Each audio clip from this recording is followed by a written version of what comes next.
تازیانہ یا کوئی اس کا کفارہ دینے کے لیے تیار نہیں ہوں گے، لیکن اللہ والے کے دل میں یہ خیال پیدا ہوا کہ پتہ نہیں لوگ کیا سوچیں، آنکھوں سے آنسو جاری ہو گئے، یا اللہ تو کیا میں نے 30 سال تک تکبیر اولیٰ کی پابندی اس لیے کی تاکہ لوگ مجھے دیکھتے ہوں، اے اللہ مجھے معاف فرما۔ اور پھر 30 سال کی نماز کو انہوں نے دوبارہ دہرایا، اس لیے کہ وہ جانتے تھے کہ دل کے اندر داغ لگ جائے اور دل میں گناہوں کی وجہ سے جو دھبا لگ جائے تو اس سے حجابات آ جاتے ہیں، پردے پڑ جاتے ہیں۔ ہمارے تو بالکل دل کی پوزیشن ایسی ہے کہ بالکل پردہ ہی پردہ ہے، پردہ ہی پردہ ہے ہمارے اور معبود کے درمیان۔ اتنے گناہ ہو چکے ہیں کہ اب تو گناہ کر کے بھی آدمی کو شرمندگی نہیں ہے، گناہ کہہ کے مسکراتا ہوا نظر آتا ہے، گناہ کر کے ہنستا ہوا نظر آتا ہے، کہے لگاتا نظر آتا ہے، کوئی احساس نہیں۔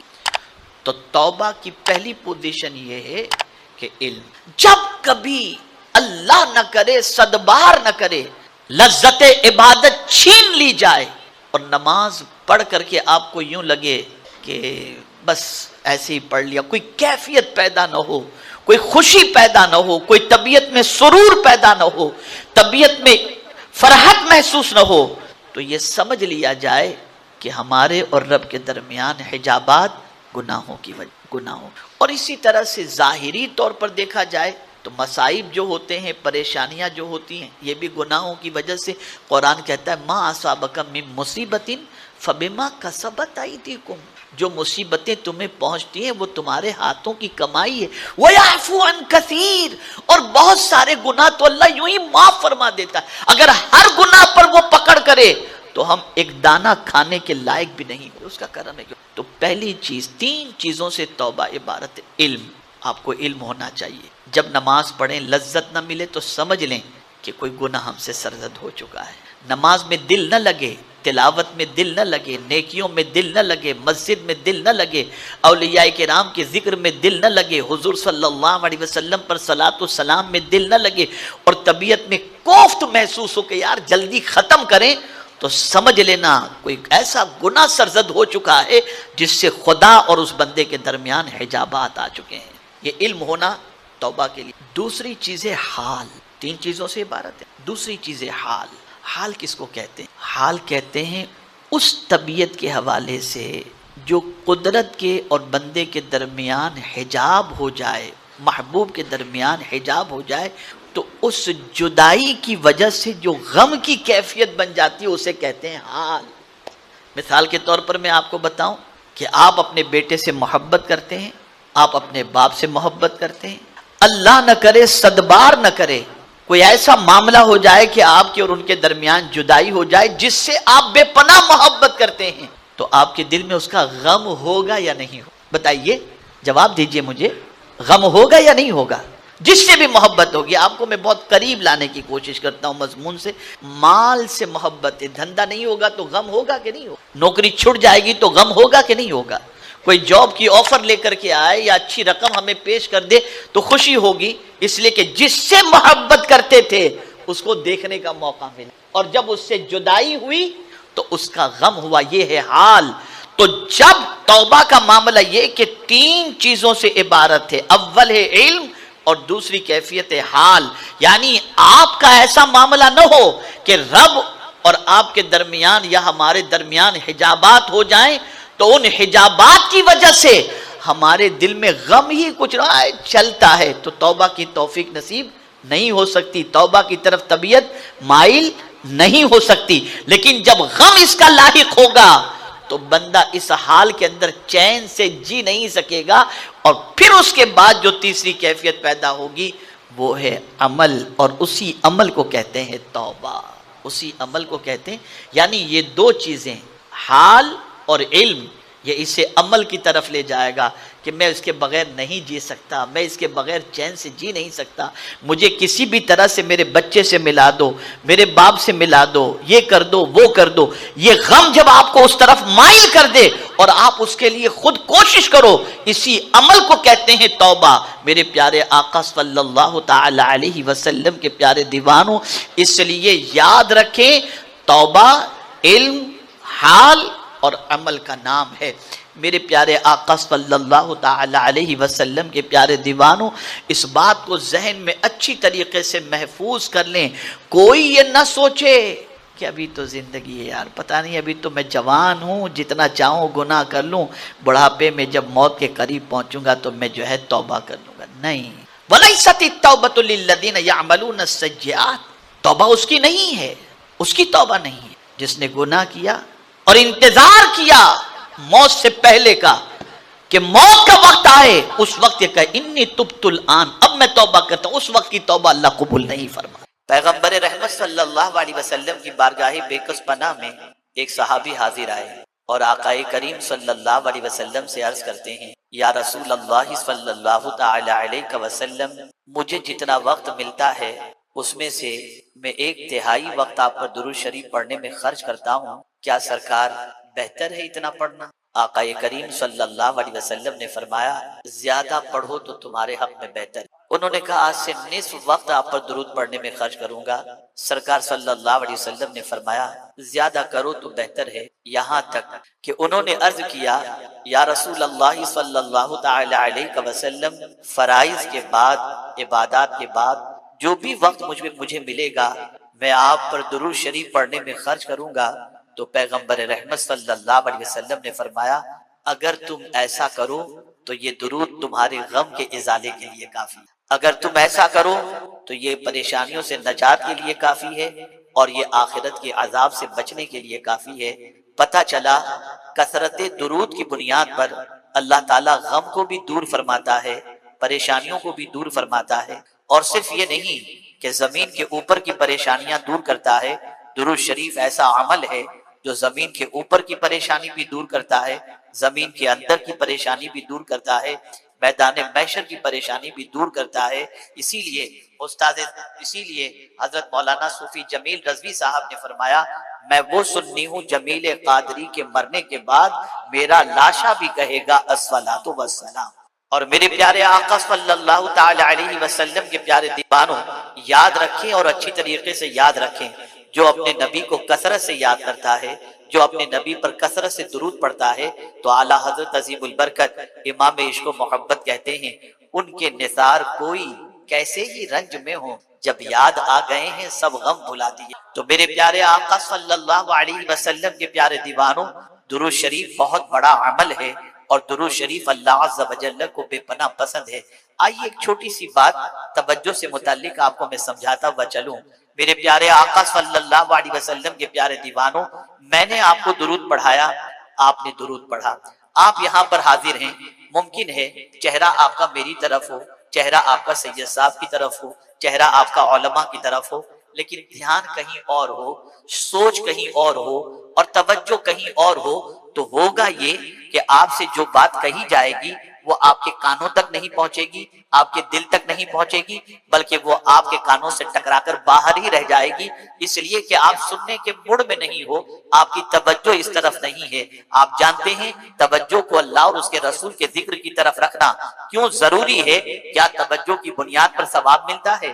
کیا توجہ کی بنیاد پر فائدہ ملتا ہے؟ کیا توجہ کی بنیاد پر کچھ نصیب ہوتا ہے؟ تو آئیے میں آپ کو سمجھاؤں، درود کو یوں ہی پڑھے تو بھی اللہ کے رسول کی بارگاہ میں پہنچ جاتا ہے، لیکن اگر کوئی شخص آقا کریم صلی اللہ علیہ وسلم پر درود، حضور پر پوری طرح سے متوجہ ہو کر دل سے حضور صلی اللہ علیہ وسلم کی بارگاہ کے اندر مکمل انہماک کے ساتھ اگر درود پڑھتا ہے تو اس درود کو خود مصطفیٰ جان رحمت صلی اللہ علیہ وسلم سن لیا کرتے ہیں۔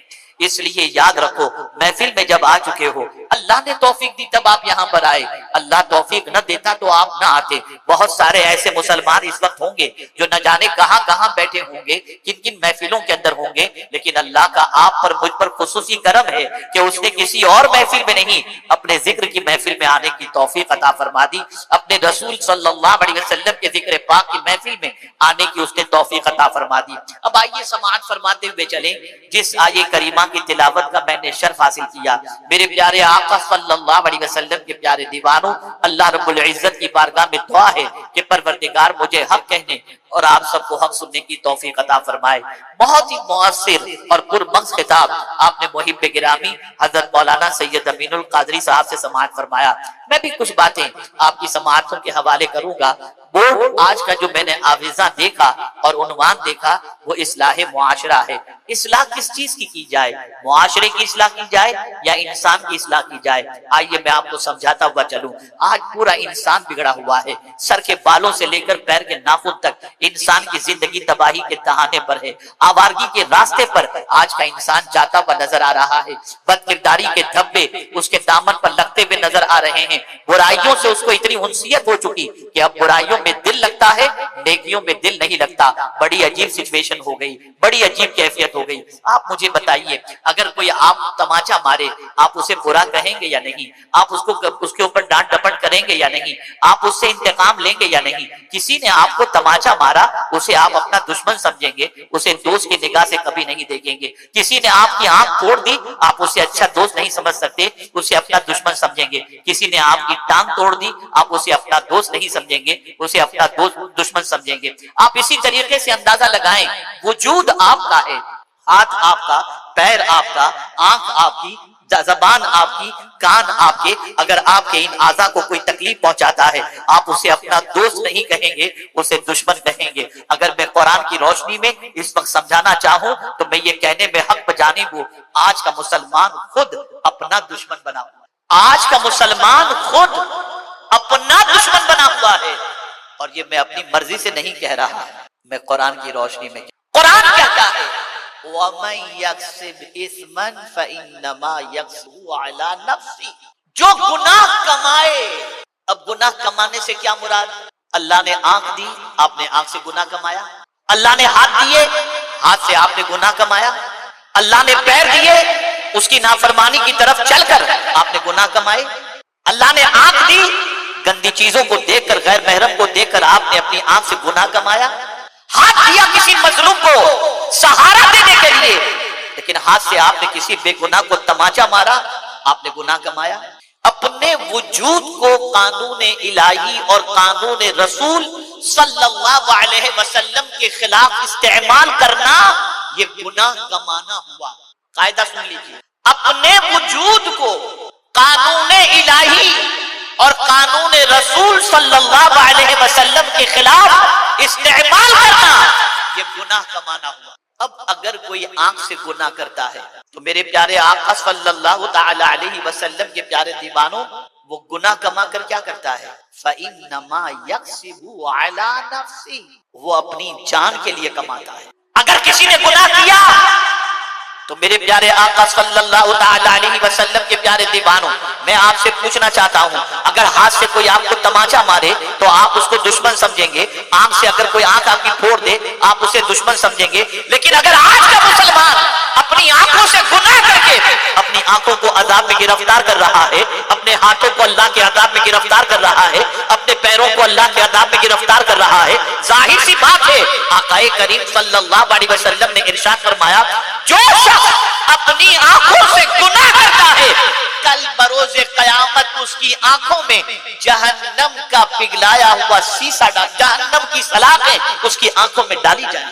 کان سے اگر کوئی گانا سنتا ہے، گالیاں سنتا ہے، غزلیں سنتا ہے، بری باتیں سنتا ہے، غیبت سنتا ہے، سرکار صلی اللہ علیہ وسلم فرماتے ہیں اس کے کانوں میں جہنم کا پگھلایا ہوا سیسا ڈالا جائے. تو آپ تو گانا سنتے وقت بہت خوش ہوتے ہیں، کیا میوزک ہے، کیا آواز ہے، کیا شعر ہے، مرد بھی تھرکتے ہیں عورتیں بھی. کبھی کبھی تو ایسا ہوتا ہے کہ گانے سن کر مرد بھی روتے ہیں عورتیں. اور اس کا رواج اتنا بڑھ گیا کہ اب کوئی لمبا سفر ایسا نہیں جو بغیر گانے کے طے ہو سکے. گاڑی میں گانا لگا دو ٹائم پاس ہو جائے، گھر میں گانے، گاڑی میں گانے، شادیوں میں گانے. آپ یہ سمجھ رہے ہو کہ آپ اچھا کام کر رہے ہو، آپ یہ سمجھ رہے ہو کہ آپ کو لذت مل رہی ہے، لیکن یہ لذت نہیں، آپ خود اپنے دشمن ہو، اپنے لیے اللہ کے عذاب کو اپنے اوپر لازم کر رہے ہو. ان گناہوں کی بنیاد پر اللہ رب العزت اپنے عذاب کے اندر گرفتار ہے. وَمَن يَكْسِبْ إِثْمًا فَإِنَّمَا يَكْسِبُهُ عَلَى نَفْسِهِ. ظاہر سی بات ہے آج لوگ بے چین، آج لوگ بے قرار کیوں؟ وجہ سب سے بڑی یہ ہے کہ آج کا انسان گناہ میں ڈوب گیا، آج کا انسان بدکرداری میں ڈوب گیا، آج کا انسان برائیوں میں ڈوب گیا. کل تک جو گناہ کرنے کے لیے انسان ہچکچاتا تھا آج وہ گناہ انسان کے معاشرے کے اندر ضرورت بن کر کے داخل ہو گیا. کل تک اگر کسی کی بیٹی کو کوئی نگاہ اٹھا کر دیکھے تو ماں اور باپ اس کی آنکھیں نکالنے کے لیے تیار ہو جاتے، اور آج کی مائیں اور باپ خود اپنی بچیوں کو بولتے ہیں کہ بیٹی دیکھنا، اگر کسی سے کوئی محبت وغیرہ کرنا ہو تو ذرا دیکھ لینا پیسے والا ہے یا نہیں، ورنہ تیری زندگی اور اگر رشتہ طے ہو گیا تو جو ماں کل تک کسی غیر کے ساتھ اپنی بیٹی کو دیکھنا گوارا نہیں کرتی تھی، وہی ماں اپنی بیٹی کو اپنے بیٹی کے منگیتر کے ساتھ بائک پر گھومنے جانے کی اجازت دے، باتیں کرواتی، رنگ سیریمنی ہوتی ہے، شادی سے پہلے ایک دوسرے کو انگوٹھی پہنا کر حرام کام کیا جاتا ہے۔ یہ سب وہ کام ہیں جس نے بے چین کر رکھا ہے۔ میں ایسے ہزاروں رشتوں کے بارے میں جانتا ہوں کہ منگنی کے بعد لڑکی کو آزادی دی گئی لڑکے سے ملنے کی، شادی کی تاریخ کے آنے سے پہلے روزانہ کی بات چیت کی وجہ سے جھگڑا ہوا، بچی نے کہہ دیا میرا اس کے ساتھ جم نہیں سکے گا، انڈرسٹینڈنگ نہیں ہے، ماں اب میں اس کے ساتھ شادی نہیں کروں گی۔ 6 مہینے 8 مہینے تک اس کے ساتھ گھومتی رہی اور اس کے بعد بچی نے منع کر دیا یا لڑکے نے منع کر دیا، نتیجتاً رشتہ بریک ہوا۔ اب لڑکی انتظار کر رہی ہے کوئی ملے، لڑکا انتظار کر رہا ہے کہ کوئی ملے، اور دونوں کے بارے میں بدگمانیاں اور دونوں کی برائیاں مارکیٹ میں عام ہونی، گناہ اتنے بڑھ گئے کہ غیرت کا جنازہ نکل چکا ہے۔ ماں بیٹھی ہوئی ہے، باپ بیٹھا ہوا ہے، بھائی بیٹھا ہوا ہے، بیٹا اور بیٹی بیٹھے ہوئے ہیں، سیریل دیکھے جا رہے ہیں، پکچر گندگی دیکھی جا رہی ہے۔ ایک زمانہ وہ تھا کہ بیٹا اور بہو ماں باپ کے سامنے بیٹھ کر بات کرنے میں شرماتے تھے کہ ہم ان کے سامنے کیسے بیٹھیں، اور آج پتہ نہیں کیا کیا ماں باپ کے سامنے لڑکا اور بہو ایک دوسرے کو پکارتے نظر آتے ہیں اور ماں باپ کہے لگاتے نظر آتے ہیں۔ کیا ہو گیا ہے ہم کو؟ کہاں جا رہی ہماری قوم؟